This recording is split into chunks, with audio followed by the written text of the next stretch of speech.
before I delve into the conversation, I just wanted to let our viewers know exactly what is the premise of this IG series and stuff that we're doing. Since today is the first show.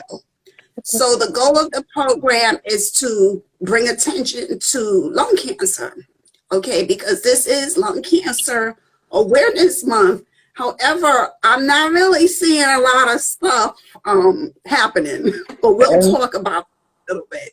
So it's for those experiencing, the disease, and those care partners who also seek an outlet to learn and to share. And for those who wish to share their story on this platform, you can DM us, reach out, and we can try to arrange and see if it's a good fit. Okay, so part of today's experience in our conversation with Montessa is to listen, absorb, and to advocate. Okay, that is our motto. Okay, so welcome again, Montessa. It's good seeing you. Thank you. And I'm just going. Thank you.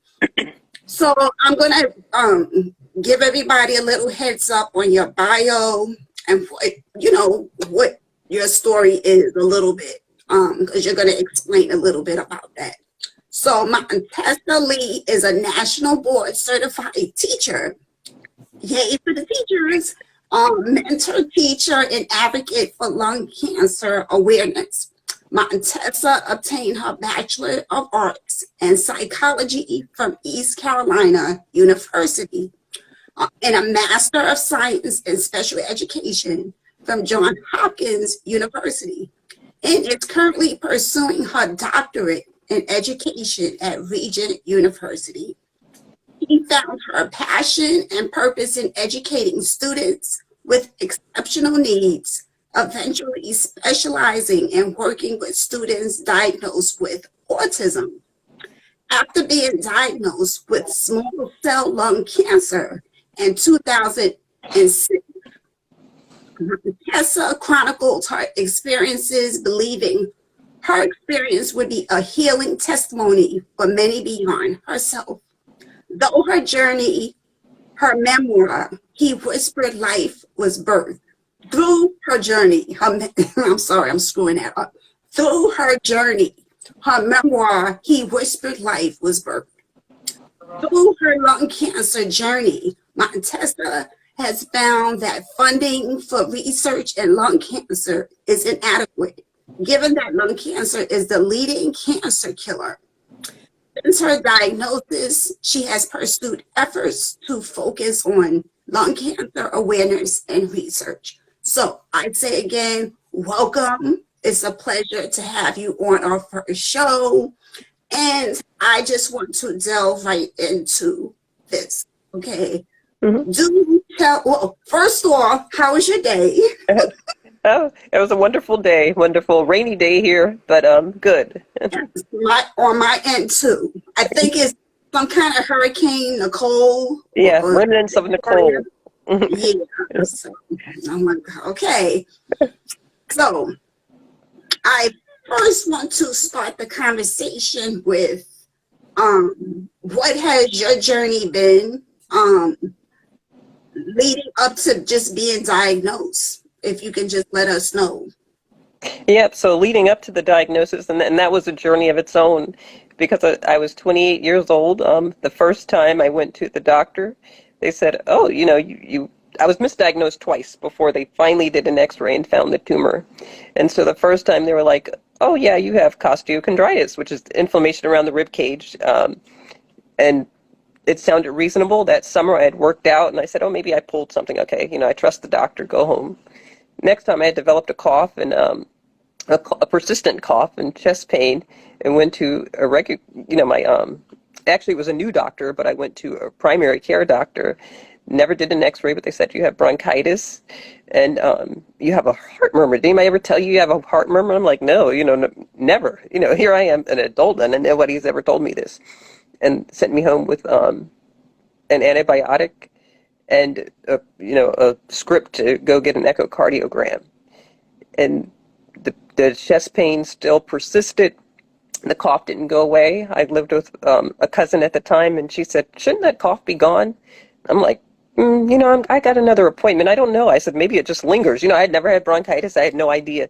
And and when I say chest pain, it was stabbing chest pain, like somebody's just stabbing me with a machete. And I developed Mhm. back pain. I wasn't connecting all of these things together.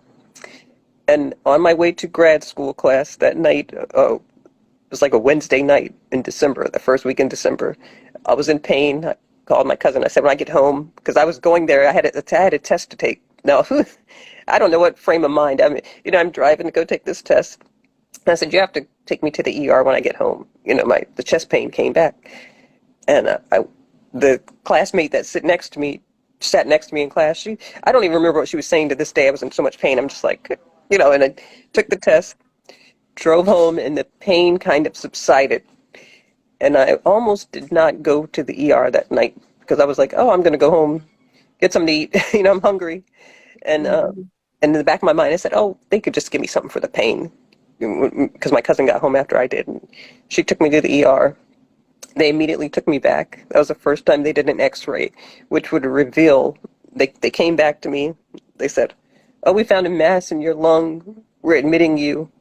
And now I didn't, they had hooked me up to all this stuff. The pulse ox machine, my oxygen was probably like at 80 something. Didn't know how high it was supposed to be, 100.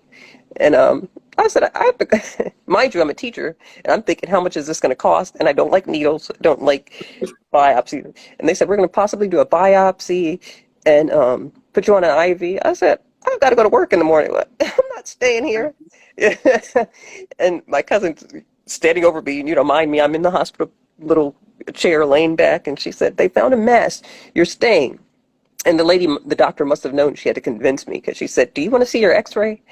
And I said, we said, yeah, let's look at the x-ray. And the way I describe it, and I even wrote about it in my memoir, if you have a binoculars, the night sky, and you're looking up, it's supposed to be black lobes, dark lobes, maybe some lines in there for vein, lines. But imagine somebody taking a paper towel and balling up a paper towel and covering up one lens of that binocular, the left lens, and only 1/4 is visible.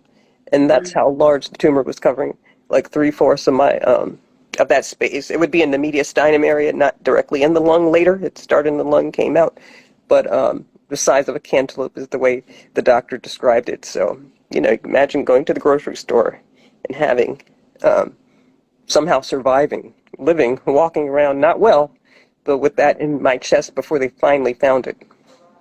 Mhm. Mhm. Yeah. It's crazy. Like when I listen to your story and others, right? Hmm.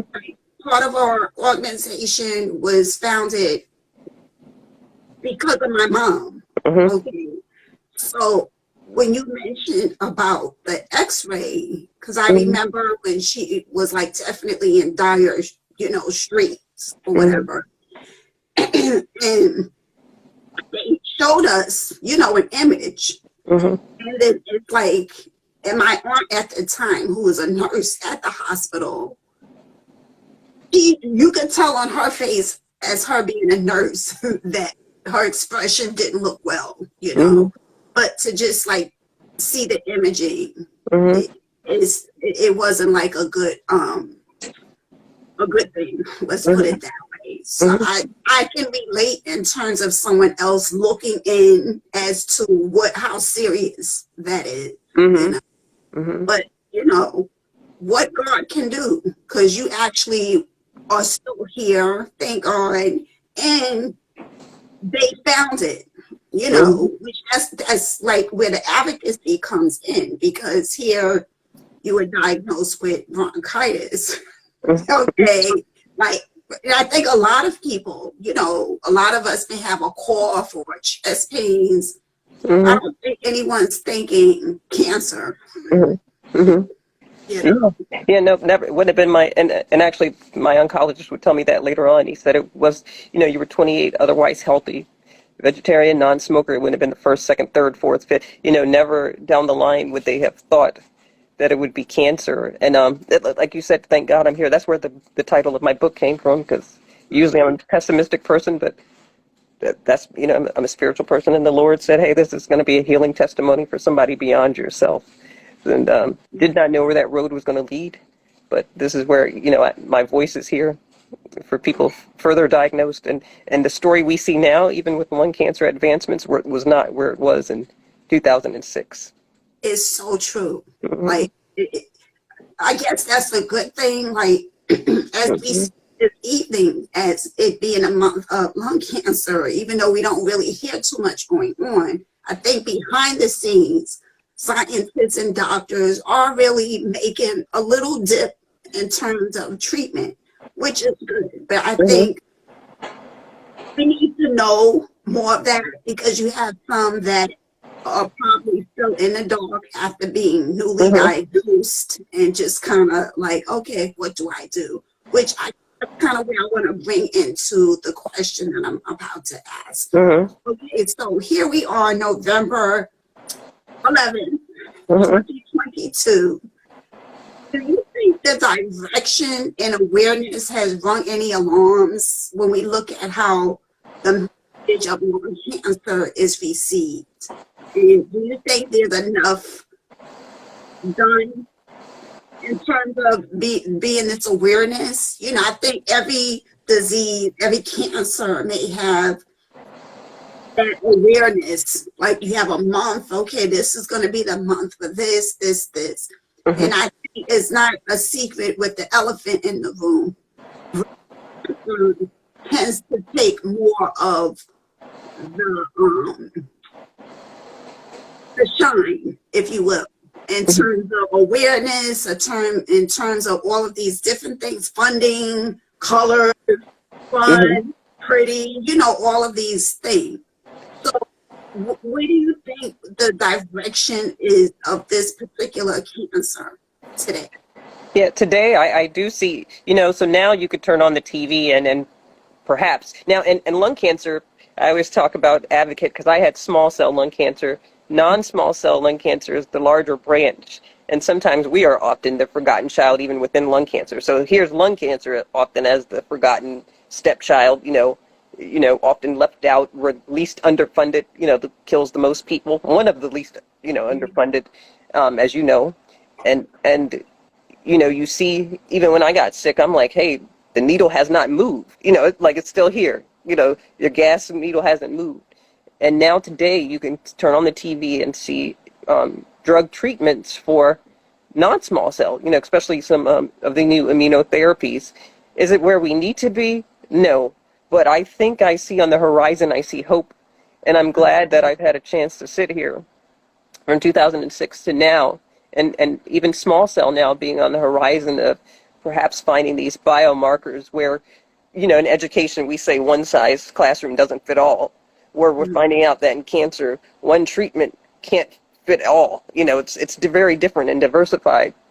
And so if I know how to individually treat you, then the outcomes are going to be better. Now, do we know what PINK stands for? Everybody knows that, right? Everybody knows October is Breast Cancer Awareness Month. Now, how do we get the word out there? There's still a stigma associated with lung cancer, although I'm here to say anybody with the lungs can get lung cancer. Um, African Americans often, are impacted more, probably, as you know. Do all hospitals know how to treat biomarkers the same? So we're not getting these messages out there everywhere. Get your tumor tested for biomarkers. Even if you're at your local community hospital, how do we get the education out here to people? And so I commend you for doing channels like this, because this is getting the words out there. Wear white in November. November is Lung Cancer Awareness Month, followed by the pink. It's an easy Right. way to Let's remember. piggyback off of them. Yes. Right. Mm, Thank you for that. It's funny. I had a couple of conversations like the last couple of weeks or whatever, and those, well, it's twofold. So let me see where do I want to go with this conversation. I'll start with the second part. mm, Where I wasn't gonna go, but I'm gonna go there. So I had a conversation with someone, and I think I gave an example about lung cancer. And I briefly said my mom was a smoker, mhm, on and over her time. And she was young. She was 63, just turned 63. So as I was expressing that, okay, um, you know, the conversation continued. However, I felt a little bit of that stigma as how the person was continuing the conversation, and part of me, I had to like regroup. Mhm. Regroup. It was like, Mhm. okay, because they don't know me, they don't know her, but Mhm. it was kind of professional, but it was the negative. Mhm. Okay, so you, we know, we're not or is not a smoker. Okay, where you have my mom, she was a smoker. So at the end of the day, does it matter? Like that whole Yeah. stigma just irks me. Mhm. It's funny because when my mom passed away, I had a friend who I know it wasn't mean, Mhm. ill-hearted or anything, but she made a comment. It was like, "Oh, well, your mom smoked, right?" Like, we just buried the lady. I know you are not coming at me talking crazy, but Mhm. again, it's a correlation, disease. Oh, but you did something. It's Mhm. not like some other cancer Mhm. where you probably wouldn't do anything or whatever the Mhm. case may be, environmental, even Mhm. though lung cancer can easily be environmental, Yep. right? Radon being one. Mhm. Yep. Exactly. Yep. Exactly. So I think that's interesting. Which kind of goes into my next point. I think the stigma of this disease as a smoker's disease has done any good. Obviously, as we're speaking, it hasn't. But what is your take on this? And I think it has harmed in a sense of sometimes the lack of people saying, oh yeah, let's fund this disease, and also people I learned this earlier on in the training. They were like, people probably ask you that because they think they're safe. So if they didn't smoke, they think they're safe. Like it's a safety mechanism. But also, you can't stigmatize people because there's a culture of people, an era, we look at generations where people smoked. Right. You could turn on an old movie right now, they smoked. And so the Surgeon General is warning what didn't come out probably until the 80s. So that generation, my dad said they used to pack them in the MREs. He's a retired Marine. So the, it was in the culture. People smoked. And so your lungs, I think, are supposed to heal after X amount of years. You'll find people that get diagnosed that haven't smoked in years, you know. Right. So, and all these environmental factors, what are we breathing in? So, we need to bring, they have brought radon testing to the forefront. We have different organizations that look for that, so get your house tested for radon, get your buildings tested for radon and the dangers of radon associated with lung cancer. But that stigma, the breast cancer people actually came to one of my early on advocacy trainings, and they had the best statement. They said, yeah, people ask you that. They said, but if somebody has a heart attack, do we ask them, how many times did you go through the drive-through at McDonald's? You Mm. know, so, that's what the easy way to come back to say, did you do this? Did you do that? Smoking is associated with several diseases, not just lung cancer, you know? That's Mhm. a very good point. Like, Mhm. sometimes you feel like some chronic conditions, there's like certain call outs about them, and Mhm. specifically lung cancer that seem Mhm. to be like the top one, where automatically, again, like I said before, like, oh, you did something, but Mhm. then we don't think, like, okay, if you had a heart attack, okay, how are you eating? Right, right. That's like number one right there, right? How Mhm. is your stress level? Mhm. Which Mhm. stress can kill us all, quite frankly. Yes. Yep. You know Yep. what I'm saying? Because we're all stressed from one, Mhm. situation or another. But yeah, I like that. Yeah. That's a good take right there. Mhm. Yeah, how So many hours did you work last week? Yeah, you're stressed out. exactly, Hmm. exactly. And it's funny because that there's like a whole spectrum. Our bodies is just so unique. It's Hmm. just like amazing how unique we are. However, maybe it's like when we get older, maybe we don't take certain things for granted, or maybe when we get in a bind of being, diagnosed with an illness, that we, okay, pay attention, even though some pay attention, even though they do get diagnosed, but Mm-hmm. we'll that are sensible as in they pay attention.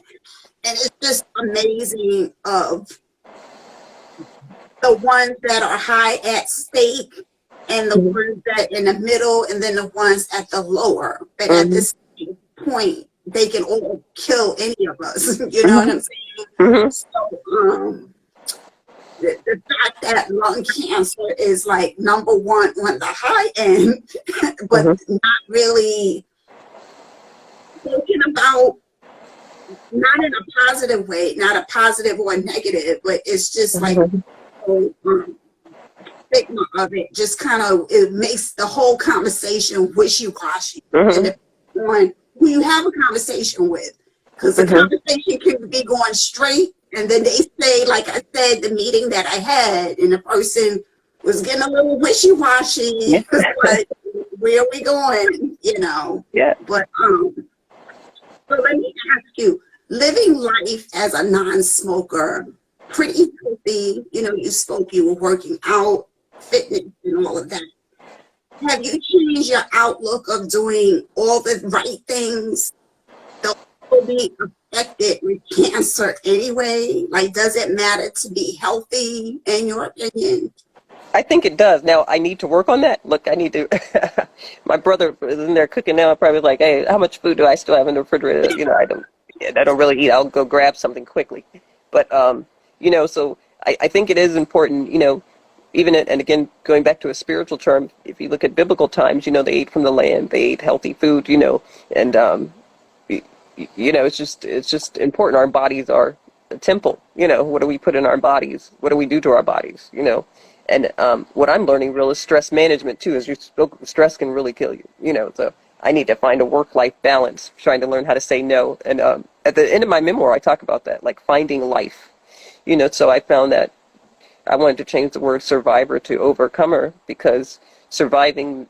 I looked up the word survival, and it's kind of meant, you're just getting by. It's like day by day I'm living. And I was challenged to do that by someone at work. I forgot what conversation we were having or something. He said, but when are you going to get beyond surviving, Mm. and living?